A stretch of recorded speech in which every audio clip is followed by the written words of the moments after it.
सपने देखने वाली बहू। गुप्ता जी की बहू अंजलि को सपने बहुत आते थे। एक दिन सुबह सुबह जब अंजलि सोकर उठी, सासू माँ जानती हैं क्या होने वाला है? अरे क्या हुआ, फिर से कोई नया सपना देख लिया क्या? हाँ सासू माँ, बहुत जोर से बरसात आने वाली है। आज कोई कपड़े मत धोना, सूख नहीं पाएंगे। अरे बहू, बाहर तो इतनी तेज धूप निकली पड़ी है, तुमको कहाँ बारिश नजर आ रही है?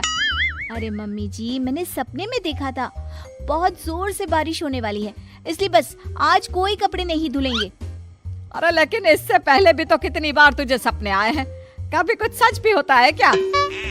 मम्मी जी, आप भी ना सपनों पर भरोसा करना चाहिए, भरोसा। अंजलि की सास उसकी कोई बात नहीं मानती, लेकिन उस दिन वाकई में शाम होते होते घने बादल आ जाते हैं और जोर से मूसलाधार बारिश होने लगती है। अंजलि, आज तो तुम्हारा सपना सच हो गया। बहू, आज तो तुमने सपने में बारिश देखी थी ना, और देखो सच में बारिश हो गई। लगता है अगली बार से हमें तुम्हारी बात माननी पड़ेगी। पापा जी, मैं तो हर बार ही मम्मी जी से कहती हूँ, मेरे सपने सच हो जाते हैं, बस भरोसा रखिए। कुछ दिनों के बाद, अजी सुनते हैं, मुझे ना सपना आया था और सपने में मैंने देखा कि आपकी पूरी 1 करोड़ की लॉटरी लगी है। अरे कभी कभी सपना सच होना सही बात है, लेकिन हमेशा ऐसा नहीं होता अंजलि। और वैसे भी लॉटरी लगने ही वाली है तो अच्छी बात है ना। मैं तो कहती हूँ, हम वो बड़ा सा घर खरीदने वाले थे ना, आज ही चलकर उसको फाइनल कराते हैं। अरे वाह वाह, हाथ में पैसा नहीं और बड़ा घर खरीदना है। अरे मम्मी जी, बताया ना आपको, मुझे सपना आया था कि हमें 1 करोड़ की लॉटरी लगने वाली है। देखो बेटा, ये पैसों का मामला है, इसमें किसी तरह की रिस्क नहीं लेनी चाहिए। और जब तुम्हारा सपना सच हो जाए तब तुम घर खरीद लेना। मम्मी पापा ठीक कह रहे हैं अंजलि, अभी इतनी जल्दबाजी करने की क्या जरूरत है? मैं कुछ नहीं जानती, मुझे वो घर चाहिए तो चाहिए। और आपको प्रॉब्लम क्या है? कुछ दिनों में तो पैसे आने ही वाले हैं लॉटरी से। हाँ तो जब पैसे आ जाएंगे तब खरीद लेंगे ना। पर हमारी अंजलि खाना पीना छोड़कर जिद पकड़कर बैठ जाती है।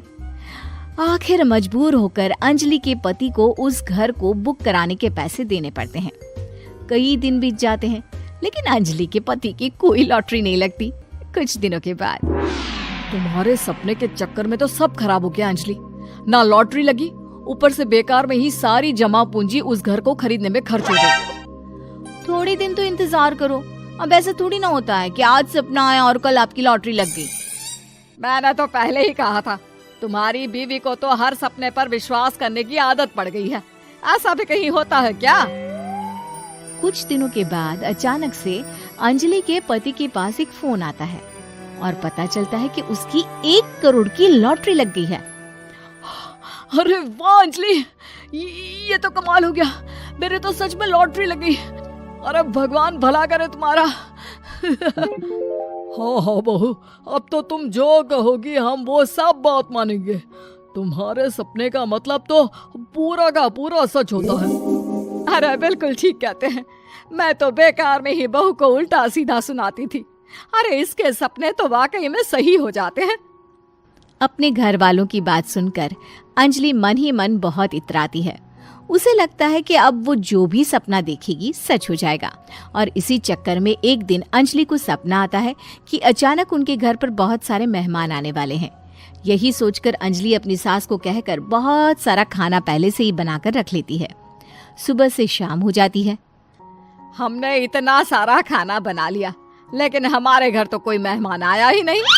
हाँ मम्मी जी, अब तो रात होने आई है, लगता है ये खाना हम लोगों को ही खाना पड़ेगा।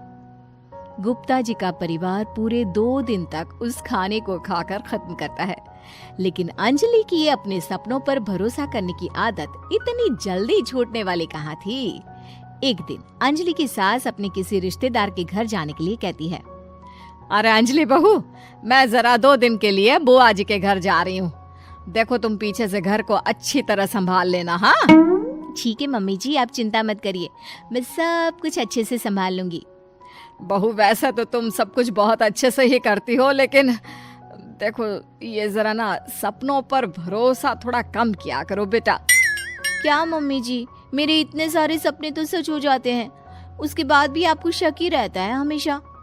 अरे बेटा, कभी कभार की बात अलग है, लेकिन हमेशा इन बातों पर भरोसा करना बहुत बड़ा नुकसान भी करवा सकता है। तुम्हें इस बात को समझना चाहिए। ठीक है मम्मी जी, समझ गई। अब आप आराम से जाइए, मैं सब कुछ बहुत अच्छे से कर लूंगी। अंजलि की सास बुआ जी के घर चली जाती है। उसके जाने के बाद अंजलि एक दिन सुबह सोकर उठती है और जोर जोर से रोने लगती है। अरे क्या हुआ अंजलि, तुम रो क्यों रही हो? बहू सब ठीक तो है ना? क्या कोई बुरा सपना देखा? अरे पापा जी क्या बताओ, मम्मी जी नहीं रही, वो हम सबको छोड़कर चली गई।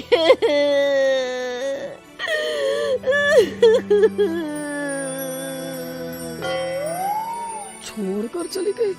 अरे क्या मतलब है? वो तो अपनी बुआ जी के घर गई है ना? पापा जी, सासू माँ बुआ जी के घर नहीं, भगवान जी के घर गई है। अरे अंजलि, सुबह सुबह कैसी बात कर रही हो? बुआ के घर गई है, कुछ नहीं हुआ है उनको। मैंने सपने में देखा था, मम्मी जी भगवान को प्यारी हो गई है। अंजलि का पति उसे समझाने की कोशिश करता है, लेकिन अंजलि के बार बार कहने पर वो भी इस बात पर भरोसा कर लेता है कि अब उसकी माँ दुनिया में नहीं रही। सारे गांव में ये खबर फैल जाती है कि अंजलि की सास की मौत हो गई। भगवान, अब हम क्या करेंगे? तुम्हारे सर से माँ का साया उठ गया। मैं तो कहती हूँ पापा जी, इनको बुआ जी के घर जाकर मम्मी जी की डेड बॉडी को ले आना चाहिए, तब तक हम उनकी अंतिम यात्रा की तैयारी करते हैं। अंजलि का पति अंजलि की बात सुनकर बुआ जी के घर के लिए रवाना हो जाता है। उधर अंजलि अपनी सास के अंतिम संस्कार की सारी तैयारियां कर लेती है। मोहल्ले के सारे लोग वहां पर आकर इकट्ठा हो जाते हैं। बहुत बुरा हुआ, मेरी सास मुझे बहुत प्यार करती थी, बुआ जी के घर गई थी। अरे हमको क्या पता था कि भगवान जी के घर जा रही है। अंजलि ने अपनी सास की तस्वीर पर हार पहनाकर घर के बीचों बीच रख दिया। सब लोग आकर गुप्ता परिवार को सांत्वना दे रहे थे। थोड़ी देर बाद अंजलि का पति घर आता है और साथ में अपनी माँ को भी ले आता है। अरे बहू, मेरी तस्वीर पर हार क्यों चढ़ा रखा है? सब लोग अंजलि की सास को देखकर डर जाते हैं। अरे आप लोगों को डरने की कोई जरूरत नहीं है, मेरी माँ जिंदा है। ये तो मेरी बीवी के सपने के चक्कर में हम लोगों ने अपनी माँ को मरा हुआ समझ लिया। बहू, सपने देखना ठीक है, पर अपनी जिंदा सास का अंतिम संस्कार करना बहुत बड़ी गलती। उसके बाद अंजलि की अपने सपनों पर आंख मूंद कर भरोसा करने की आदत हमेशा के लिए सुधर जाती है।